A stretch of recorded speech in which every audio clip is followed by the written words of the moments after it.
Halo teman-teman, ikutin aku keliling Jakarta yuk. Mumpung Jakarta lagi ulang tahun, selamat ulang tahun Jakarta.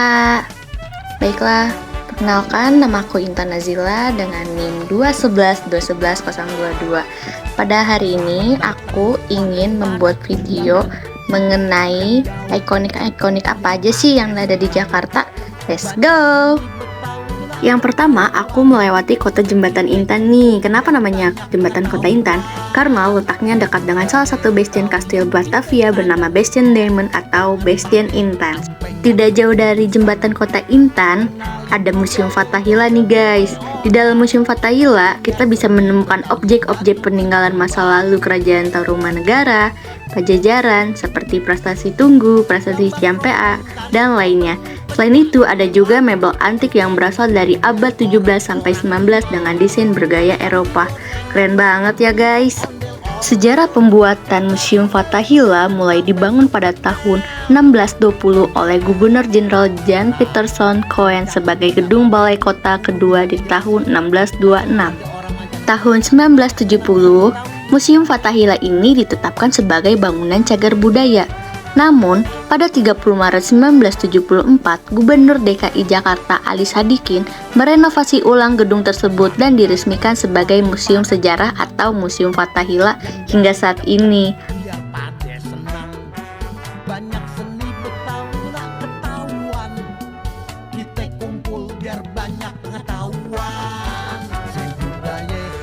Berseberangan dengan Museum Fathahillah, terdapat Stasiun Jakarta Kota. Stasiun Jakarta Kota ini mulanya dibangun sekitar 1870. Mengenal sejarah Stasiun Jakarta Kota, Stasiun Jakarta Kota ini termasuk salah satu stasiun terbesar di Indonesia. Stasiun Jakarta Kota merupakan stasiun kereta api kelas besar tipe A yang terletak juga di kawasan wisata Museum Fathahillah, Jakarta Barat. Unit-unit Stasiun Jakarta Kota terbagi dalam unit masa kepala, unit masa sayap, gerbang masuk utama, dan peron. Dan secara keseluruhan konfigurasinya membentuk huruf T.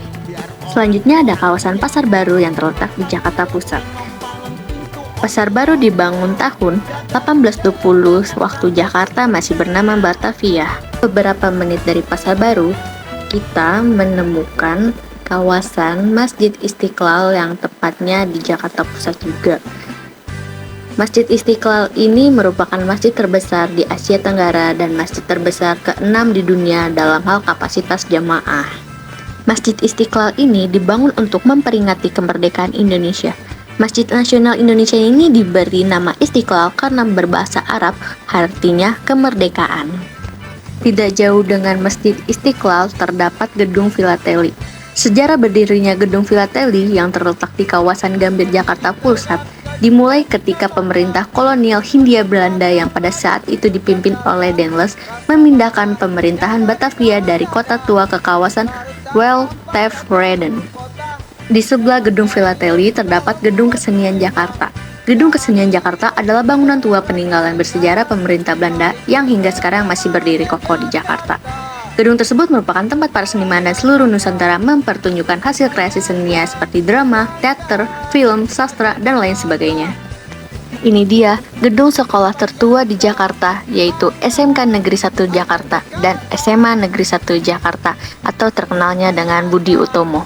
Budi Utomo merupakan sebuah organisasi pemuda yang didirikan oleh Sutomo beserta para mahasiswa School to Opleiding van Inland Artsen atau disingkatnya STOVIA. Kemudian ada ikonik Jakarta juga, yaitu Lapangan Banteng. Konon dinamakan Lapangan Banteng karena lapangan ini dulunya merupakan tempat banteng berkumbang. Ikon dari Lapangan Banteng ini adalah sebuah monumen yang terletak di tengah lapangan dikenal sebagai Monumen Pembebasan Irian Barat. Masih terletak di daerah Gambir, terdapat Galeri Nasional Indonesia. Sejarah Galeri Nasional Indonesia bermula dari perintisan Wisma Seni Nasional pada tahun 1960. Di wilayah Jakarta Pusat tidak asing juga dengan Tugu Tani. Tugu Tani ini merupakan inisiasi Presiden pertama Indonesia, Soekarno. Kala itu, Soekarno memiliki ide untuk membuat patung seorang ibu yang rela dan senang melepaskan para pejuang untuk merebut Irian Barat. Hayo, jalan ini pastinya kalian tahu dong. Nah, Jalan ini merupakan Jalan Cikini yang terletak di Jakarta Pusat.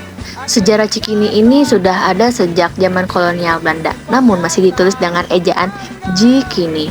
Setelah masa kolonial Belanda berakhir, kata Jikini diganti menjadi Cikini. Menurut sejarawan Asep Kambali, Cikini mengambil dari dua kata yaitu Ci, artinya sungai, Kini adalah nama buah. Di Jalan Cikini ini kita menemukan salah satu ikon Jakarta, yaitu Taman Ismail Marzuki. Di dalam Taman Ismail Marzuki ternyata ada planetarium dan juga Institut Kesenian Jakarta. Institut Kesenian Jakarta atau IKJ merupakan perguruan tinggi seni satu-satunya yang berada di jantung ibu kota Jakarta sejak kelahirannya di tahun 1970. Di Institut Kesenian Jakarta ini melahirkan banyak sekali seniman dan juga artis, salah satunya Vincent Rompis dan juga Desta. Setelah keliling Jakarta, aku mampir dulu nih di salah satu warteg yang benar-benar keren banget sih, dimana di sini dia dapat gratis es teh manis untuk driver ojol dong. Warteg di sini juga menyediakan program khusus Jumat Berkah, di mana makan di sini hanya 12.000 udah gratis es teh manis, guys. Keren banget sih. Lalu ini aku makan, aku cobain tuh makanannya benar-benar enak, worth it lah. Tempat wartegnya aku cantumin di video ya. Setelah aku makan, aku melewati stasiun Pasar Senen. Sejarah stasiun Pasar Senen diresmikan oleh perusahaan kereta api swasta Batavia Ooster Spoorweg Maatschap atau dikenal BOSM bersamaan pembukaan lintas Batavia atau Jakarta ke arah Bekasi pada tanggal 31 Maret 1887. Ini dia destinasi terakhir aku, yaitu wilayah Kemayoran. Sejarawan Betawi Yahya Andi Saputra Sahibul mengatakan jika kita mendatangi Kemayoran pada masa penjajahan, mungkin akan melihat banyak lahan kosong yang didominasi oleh sawah dan kebun. Kemayoran baru mulai modern sejak para mayor Belanda banyak yang tinggal. Mayor yang terkenal di sini ialah Isaac de Lostal de Saint-Martin. Ini dia ciri khas dari Kemayoran, yaitu kerak telur. Karena hampir di pinggir jalan Kemayoran itu pasti ada aja pedagang kerak telur. Apalagi di ulang tahun Jakarta ini banyak banget tahu ternyata yang berjualan kerak telur. Kerak telur ini berkisar dari harga 20.000 hingga 25.000. Nah, ini aku pakai telur bebek karena aku suka banget sih sama telur bebek. Telur bebek ini diambil dari harga 25.000 rupiah saja. Murah banget kan? Murah banget dong. Apalagi rasanya gila. Kalian harus wajib coba sih. Lihat deh guys, itu mobil pada ngantri, pada mau ke PRJ, rame banget ya. Oke, segitu dulu saja aku keliling Jakartanya. Ya, mungkin masih banyak sekali destinasi ikonik-ikonik yang ada di Jakarta. Terima kasih yang udah melihat video aku ini. Mohon maaf bila ada kesalahan kata mau disengaja ataupun tidak disengaja. Aku pamit undur diri. Assalamualaikum warahmatullahi wabarakatuh. See you!